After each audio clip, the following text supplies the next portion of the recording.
Welcome world. You're tuned in to iLLANOiZE radio show, Chicago's most valuable radio show. I'm your host, Biko, alongside Pretty Ride and Illinois Jones. And as always, we bring you all the illest guests from around the city and globe. And today we got the homie Spazzbot. I can't even get it out. Damn. Spazzbot X in the building. Hey. I don't know why I couldn't get it out, my brother. And we've been working together for so long. But you didn't change your name several times too. Don't get it twisted. Yeah, several times. Yeah, about 2 or 3. I'd say like once. That's it. Oh, I get. You got to come up to the mic for me. I see. I think what it is I get used to your Instagram name. Oh yeah. You know, that's Nick Spazzatron is like a old gamer tag that I use because I used to compete in tournaments and stuff. So used to you don't do that no more? Kinda, just for giggles, but not really. It's just for fun right now. I mean, what games were you into? Mainly Marvel vs. Capcom. Okay. I did start with Smash Brothers, but that scene kind of got a lot of musty people in there. You don't want to be around that area too much. Yeah. Wait, hold on. You talk about musty people. Wait, you can smell them through the headphones? Like, yeah. Like when you go to those big gaming tournaments, like they'll be designated areas for each game. Okay. That Smash Brothers area, it's pretty musty. Look, I didn't even know that you actually full blown went out to some of these tournaments. Yeah, like, was money involved, or was yes, big money involved. Have you ever won any tournaments, or if you have, what's the most you won? I won some locals, and you might get like maybe 100, 150 for those. But like the major tournaments, like people like Capcom doing the Street Fighter stuff, like they'll give out 100,000 for Capcom Cup. Damn. Yeah. Oh, the game. See, Hey, look, gaming is serious. I see you have a Twitch as well. Yes. Now I'm gonna be honest, Spaz. I don't know much about Twitch, and I'm still learning. So like with Twitch, how has that? Because you don't really be on social media heavy like that. So we're gonna get into that though. But Twitch, like how has Twitch been working out for you? Twitch is it's nothing like too serious. I still game and stuff, so I'll do either that or art on the stream and have some music in the background. Nothing too spectacular. I ain't got no big following or anything. I mean, well, you don't really be on social media. I ain't on the internet like that. I mean, but your talent, though, I'm pretty sure the more and more you put your mind to Twitch, the more and more you out there, the more and more people gonna start seeing you. But the funny thing is, you have a clientele like out of this world, and you really don't, like promote yourself heavy. You know what I'm saying? Like it's a pretty expansive client list. But I don't know. I just don't like being on the internet, especially not Beyonce's internet. Just bragging about stuff because I ain't at Beyonce level yet. So shit, I feel like you once I get close to her, then I'll start bragging about stuff. But I mean, before we get into the beginning of things, what makes you feel like you not to the level you want to be at, especially with you just breaking down how you have a clientele for, your artwork, your graphic designs. What make you feel like you're not at that level, especially with you not even promoting yourself heavy like that? Because you know what I'm saying? I be in the hood, you know what I'm saying? Like I'm out here in these streets now. Speaking of streets, it's mostly word of mouth for the most part, and I'm pretty content with like the natural growth instead of like forcing the advertisement on people. Like I don't really need to do that. I'm gonna let the product speak for itself. And you've been putting in some major work. I mean, shout out to you for all you've done for us. For years. It's always fun. Man, bro, you definitely brought out a lot of creativity. Like anytime I present an idea to you, you made it come to life. For years, you've done a lot of our flyers. You snapped, always get good feedback. A lot of animations that you did for us on stage. Those Illfest joints, man, those are my favorites. I still got the flyer in the front. I still got a couple of mine hanging up in my room. Hey, look, hey, you created the flyer, my brother. So for all of you out there that's tuning in, look at here. I got an amazing guest in the building. Goes by the name of Spazzbot X, and the brother's super talented when it comes to just anything on the design level. And he has a business as well. So we're going to get into that. But let's talk about streets. Where you from, Spaz? From the South Side. South Side of Chicago, born and raised. Like that's originally from Inglewood. Then I moved out to like Evergreen. Okay. Damn, you stayed in Inglewood? Yeah. I mean, like, how was that for you growing up as a child out in Inglewood? I mean, I ain't stayed there long. Maybe until I was like 5 or 6. Okay. And then Moms was like, yeah, we got to get the fuck out. We got to go. So, all right. So you, boom, Inglewood. Then you moved over to, Evergreen. Do you feel like where the atmosphere you in is that somewhat of what helped, with your creative juices? Yes and no. Yeah. Yeah. Because like most of my longtime friends are from that Evergreen area, so I get a lot of my inspiration from them. Oh shit! Big shout out to the homies. Yeah, shout out to them. Look, friends are important, even though as we get older, friends start to decrease. It just starts. You go from 5 to 2. Yeah, they start dwindling real quick. Make sure to check out the iLLANOiZE playlist, in which we provide you with the latest tracks we play live on our show. Head over to Spotify and search iLLANOiZE Radio to follow our playlist, as well as follow our podcast. Now let's get back to the show. And as always, we got a dope guest in the building. He goes by the name of Spazzbot X. How you feeling? I am feeling well. How about you? I'm good, man. I'm feeling real good. I know you feeling well and feeling good. This Koma over here. Oh, yeah. Man, you know what? I drank a little too much already. I'm proud to see, you come up with something that you really enjoy. Yeah. I spent a lot of years doing a lot of random cover arts with some very odd requests at times. Definitely wasn't interested in those as much as I am in like my own brand. Yeah, it's a different feeling, ain't it? When you put that same work onto yourself, you think it made you work a lot harder? No, actually, you already work hard. Yeah. I kind of eased up because I'm a little less critical on like my own personal things. But with commissions, I'll be like overly nitpicky, trying to make it super crispy. But with my stuff, it's just, word, all right, that looks good enough. Let it rock. Yeah, and I understand too, like with clients, you might send them something and they might want you to change this, the that. revisions.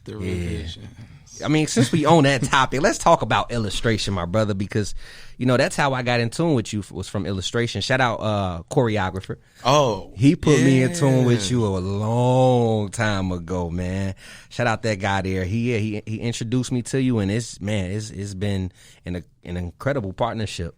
So when did you find your love for drawing? So it's a very odd backstory. So my older brother and I used to be babysit by our grandma while Mom's was at work. So we kind of like randomly compete in things to see who gets control over the TV. A lot of the times it ended up being drawing contests. For who gets the TV? Yeah. So I was taking a lot of L's since, he's 3 years older than me. I can't really keep up with his drawing. So after taking so many L's, I'm like, you know what? I'm going to start learning some shit. That's when dial-up was popping. So I had to... He had the AOL. I had to wait a minute to learn some shit. So you had to ask Jeeves. But yeah, like once I started picking up these little how to draw lessons online and like random stuff, just started catching up on my brother real quick. Like, yeah, give me that remote. You watching Cartoon Network today, bro. To learn that you learned how to draw via the internet. Yes.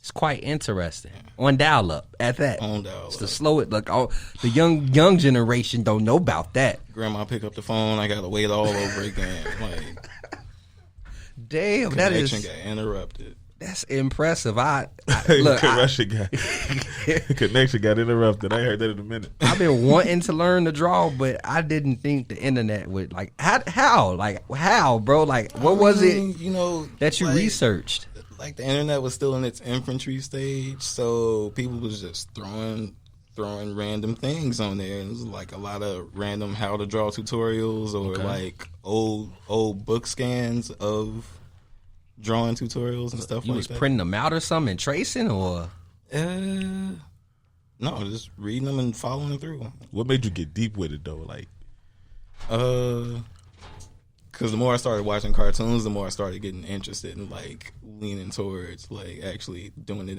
as a real profession. So I started taking it seriously about 3rd grade. hey, shout out to you for getting that remote. Because look at here, look what it influenced. The spirit of competition. So you've been drawing since 3rd grade. Yeah. Damn, man, that's deep. Like, I mean, it I shows. was doing stick people in the 3rd grade. Damn, I still do stick people now. Okay, I ain't even finna lie to you. Okay. I still start off with my stick figures. Actually, didn't you you watched me as I was doing your what was the something different cover?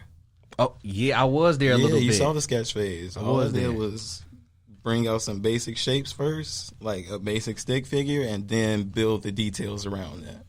Man, yeah, I do remember. I was there. I watched you do the startup, and then you did the coloration and all that.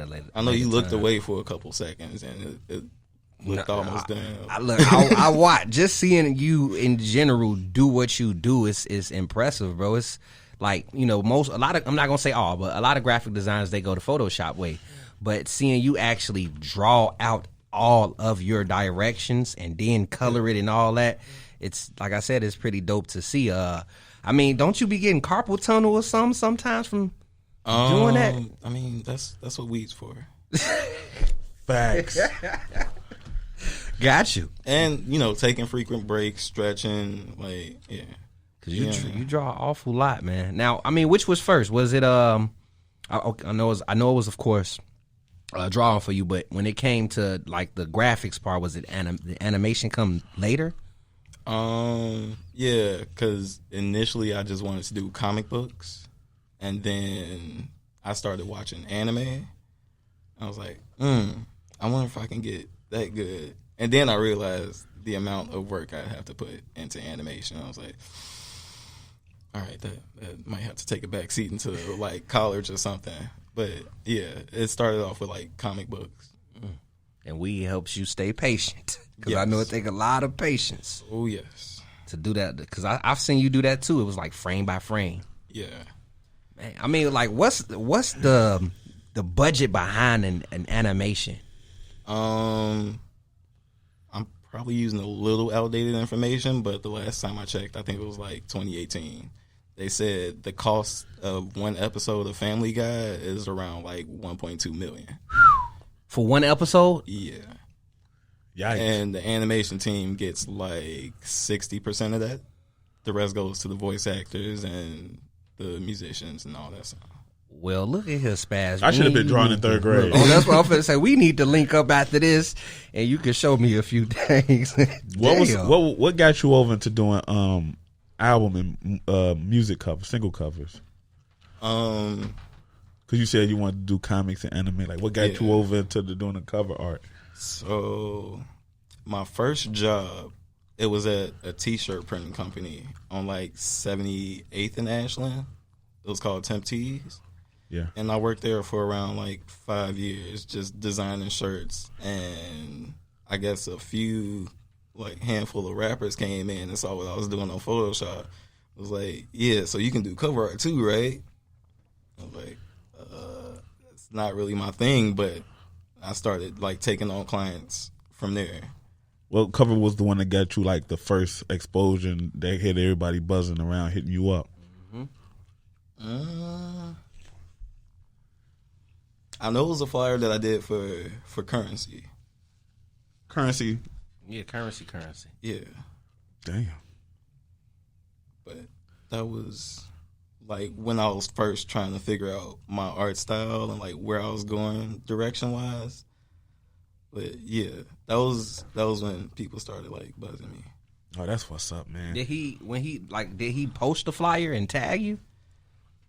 Or people, you just like put it out and it started filming No, itself? somebody he was in town for a show and somebody gave him a bogus ass flyer. And You ain't gonna have your The man chance of die. opportunity. So one of my high school homies was also opening for him, so he ended up just linking us two together, and I ended up doing that flyer for that joint. The iLLANOiZE app is available now on Apple and Google Play Store.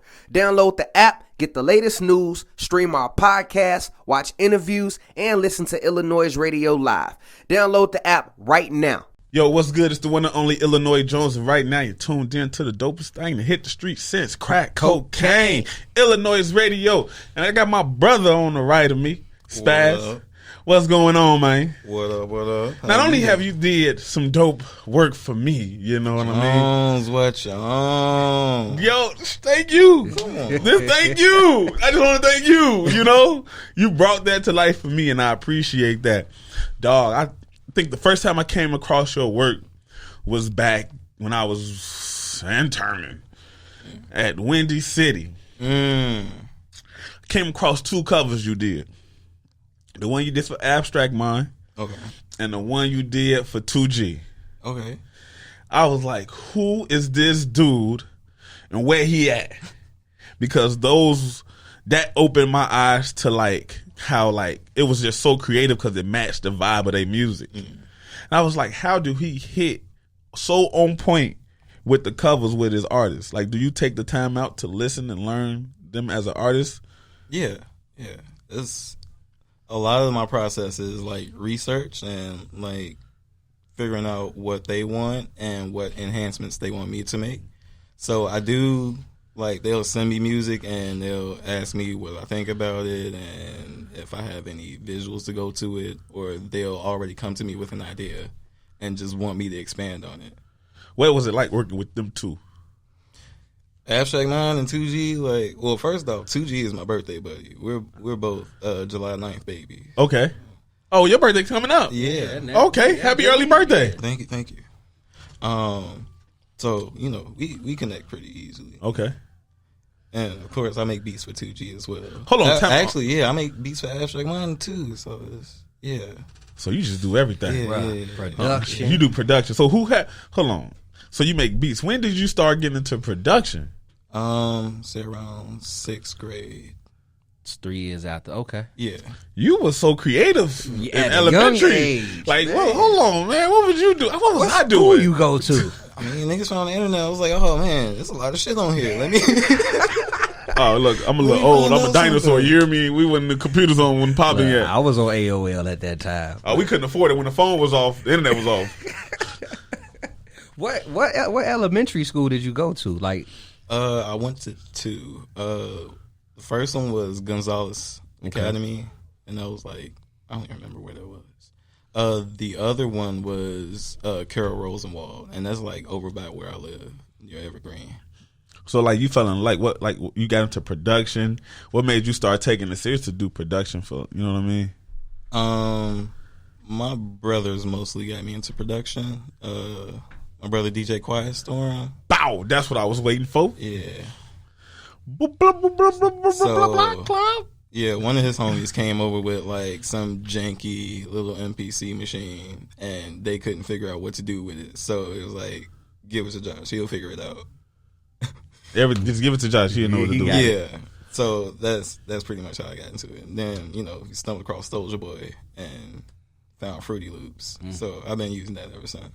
Wow. So you make beats and you DJ? Yep. Yeah. You DJ before. You didn't DJ at a few iLLANOiZE events. I have, yes. I don't want to classify myself as a DJ since I live with like Real DJ. Yeah, real DJ. You know, he got the turntables and the tricks, and yeah, I ain't at that level. So, you know, would you being brave enough to say that? What classifies and certifies a DJ? I mean, that's such a deep subject. Cause you know, you got your brother does his thing, so you've been seeing, you know, you've been seeing the trade of DJing and the art of it since you was a youngin. So, and you know, it's not just putting a board up there and playing songs, right? So, you know, that's why I brought it up. Like, you know, what really makes a DJ, especially what you see in the art, is being able to analyze the crowd, operate on the fly. You know, I mean, I don't really care about requests anymore. I mean, unless y'all tipping.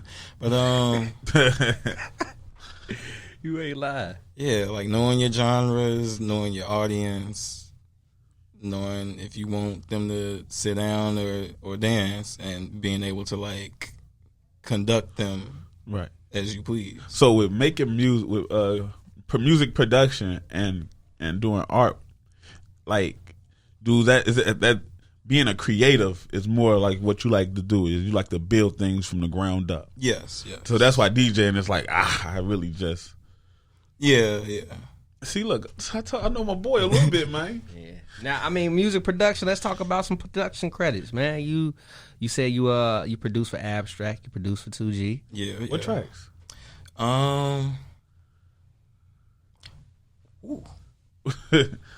It was one I did for 2G, and it was also a cover I did for him. And I did so many covers for 2G, I don't remember exactly which one. But I know for Abstract Mind, it was it was the title of the album, Muse. And I did like the main track for that. And That was his recent one, right? yes. So you still currently producing? Yeah. How the hell you find the time, man? Like, you know, with you, because when I hit you up, you, my brother, you was a busy guy with the brand, which we about to get into, the drawing.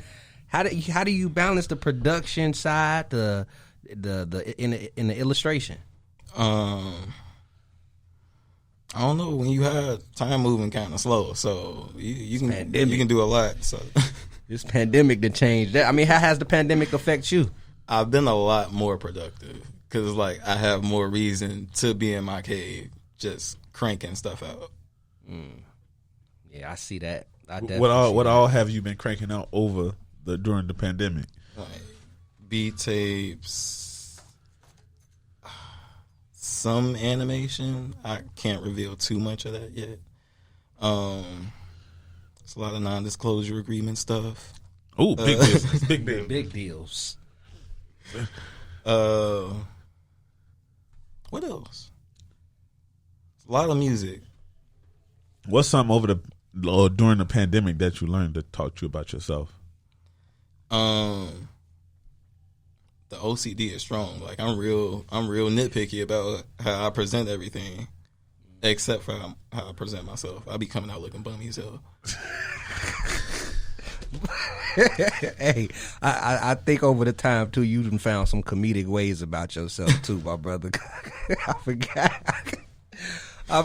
You know, a lot of people don't see you. Like, you know, you don't, image wise, people don't really see you out there. Like, you know, so it's dope for you to pop out, sit in the seat, and be seen. Like, they don't know sometimes you're the guy at the Illinois events who's controlling the screen, the stuff they see on the screen. Like, I know they see me over there with the computer.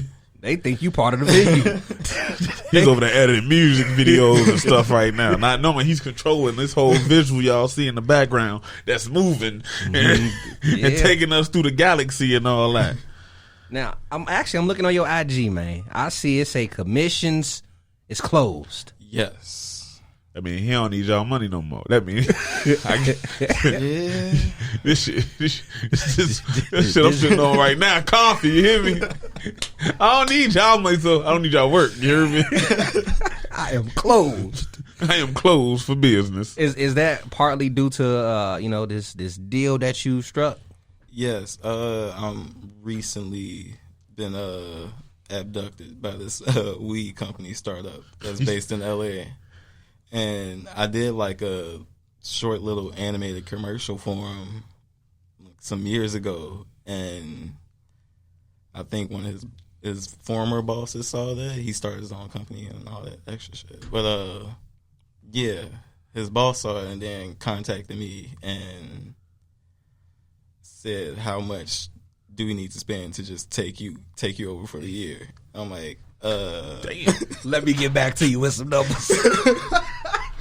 Because they're having me doing their whole like branding process, and it's like pre-rolls and pre-packaged bud and all that stuff. Like, come on, like somebody asks you a question like that. Like, what's the first number that popped in your head? Oh no!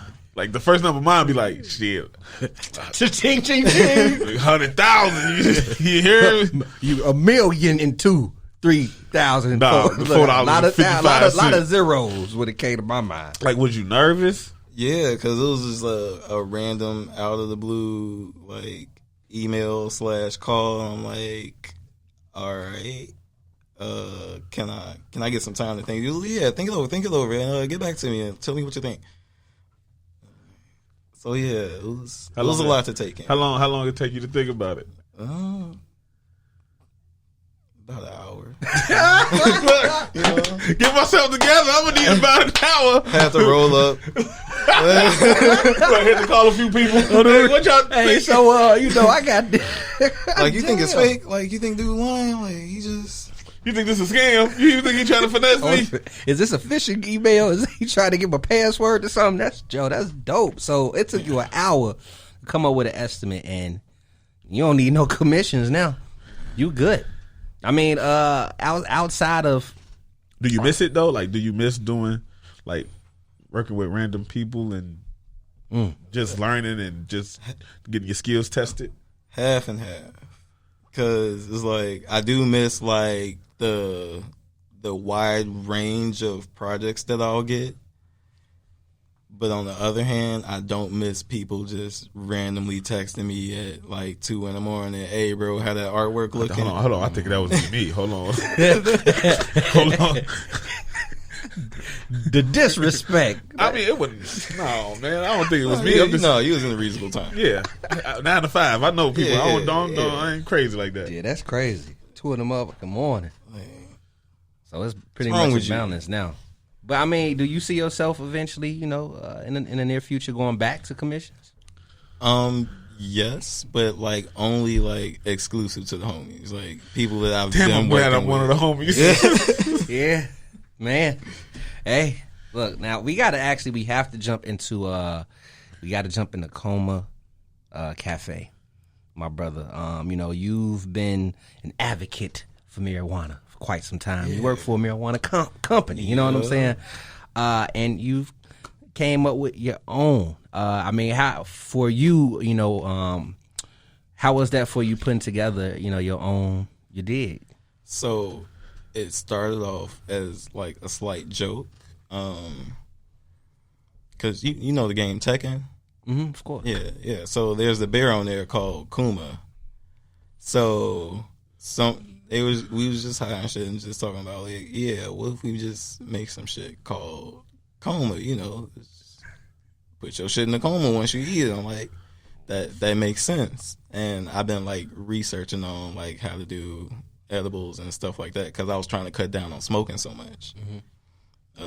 Niggas be winded, trying to exercise and the blunts, yeah, coughs. Yeah. How's that working for you so far? I still smoke too much. I think the weed smoking me at this point. Wait, did you hear what the weed smoking you? Yeah. How? Like, what is it? Like, what is it? You feel like exactly you how? Yeah, I need to chill out, but it's not chilling out anytime soon. Then you go take a sip. Talk about you need to chill. So gotta push the brand. Hey, so I mean, speaking of the brand breakdown, what we have right here on this table, my brother. So these are a couple selections from Koma Cafe. There's some passion fruit tea, some cookie brownies, and some brown sugar cookies. They good. I ate both of mine. And it's starting to kick in too. I can hear it. I ate mine. You heard me? Be careful with that brownie. Look. You see that I ate that's last. Yeah. That's gonna be. I'm gonna eat this later at an event. Hey, you see, he even start drinking his tea. Nah, because I know this is gonna be I need some water. I need some water.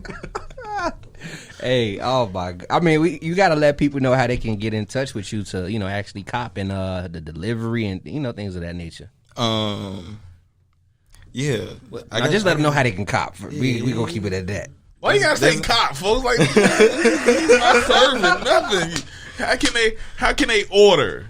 How can they order? You can order via the Instagram page at Koma_Cafe. Underscore is a little underline for So what made you get into like edibles? Like out of all things, like you was like, I'm gonna do edibles. Like, I'm a baker. I'm finna bake this shit. Like, because like there's a lot of cooks and bakers in the family, so why not add weed? also, you was already baking and doing your thing before you even dropped the weed in. I mean, I was always snooping on moms and my aunties, just even though they kick people out the kitchen during that time, but for sure. I was always snooping and researching anyway. And then the juice was like, if I get high, eat something dry, wash it down with something else that's gonna get you high. And be extra high. Yeah, this is some dope. I mean, what type of strand do you prefer? When you making things or when you indulging in? I mean, mostly indica dominance. I ain't trying to be super focused on those sativas. I'm good on that. I already got OCD, so I don't want to be like staring at the lines in the page that close. So I'll stick to the indicas. Gotcha. Indicas are the best. I don't smoke, so I don't know no more. Indica in the couch. That's how you. Damn. That's how you differentiate. Terminology. Indica in the couch. So sativa what? Just okay. Indica in the couch. Gotcha. Yeah. Jones, you finna be in the couch. I'm gonna stay up. I've been asleep all day. That's why I was late. Hey, I mean, again, let people know how they can get in tune with you, Spaz, man. You've been, before we even let you do that, you've been, I just want to say I appreciate everything you've been doing. You've produced for me during my music career. What was it, Toast? Yep, yeah, Toast with me and Ross Augusta. Yeah. DJ Trey Eels on the mixing on there. I need a beat. And then, when it comes down to artwork and graphics, you've been holding us down since day one. You definitely help our brand elevate. And I appreciate you for everything you've done, taking time out to, get things done for us. Man, I appreciate you elevating me. Like you sent some concepts my way that like gave me a challenge, but also helped me like push the way I design things and compose things. Yeah, I definitely appreciate you because that logo, my dude. We've been rocking that, and you did the Homer Drill joint for me. Yes. Yep, sure did. Yeah, man. We telling y'all right now who the guy to go to. I think I was blowing them too because I was trying to do something. Impossible said we gonna have a roof spinning. He was like, Jones, Jones, listen, come down here for me. I don't got more outrageous requests. Look, you very one of the most talented guys I know with a pencil, pen, tablet, with the thing. Oh, look, dude, to know what you do, it gave me a whole respect for the whole art game, man. Thank you. And even before we end things, how can people properly credit illustrators? Just tag them. He's got a point. Just tag them. Tag them and spread the word. What was crazy is like a lot of animation, like a lot of artists don't even get credited in like those feature films and shit. Like a lot of lead artists only get the credits. Like the people that's doing all the in between work and the stuff that goes under the hood, they really don't get credited all the time, which is kind of whack. Let's start crediting those people that do the in between. Credit jobs. Your artists, please. Just tag them. Goddamn it. How does what's the new thing they doing? NFTs. Oh, do you know anything about like with NFTs? the art? Like I see artists and a lot of people doing that, getting into that, selling their artwork on there. I've seen it, but it doesn't seem like my lane. For sure, he has a clientele. Yeah, I was just making sure. I was saying, was it the company asked him what's your price? You heard me? Look, look. We not even gonna talk about that. That's a whole different type of conversation. His tax, he in a different tax bracket. Yo. Once you get asked questions like that, your tax bracket different. Yeah, what Joe price raised, my brother? That's when you know you talented, man. Spaz, let everybody know where they can find you, my brother. You really can't find me too many places. I don't be on the internet too much. It's a weird world out there. Once everybody got like the high speed internet and they ain't have to wait no longer. Shit got different. Niggas start getting mad and impatient. Yeah. But I be on Instagram sometimes, doing random yo-yo tricks and high shit. Hold on, tell me, yeah, because I've seen you do yo-yo tricks, the London Bridge, all that. Like, what made you just get on Instagram like, I'm about to do some yo-yo tricks. So let me tell you about the internet real quick. You know, this was a high. This is going to be funny. Let me tell you a story. Come on, talk to me fast. I don't know. It was just a random ad on the side when I was Google searching something. And I was like, "Oh, yo-yos! Oh, you can do random stuff like this." And yeah. Oh, so you didn't know how to use a yo-yo until you saw it on. Yeah, it was, somewhere in that chunk of time when I was picking up art and music. Oh shit! Yeah, it was one of those learning binges. You took great advantage of the internet when it started booming. Yeah. And then they started taking everything down. R.I.P. LimeWire.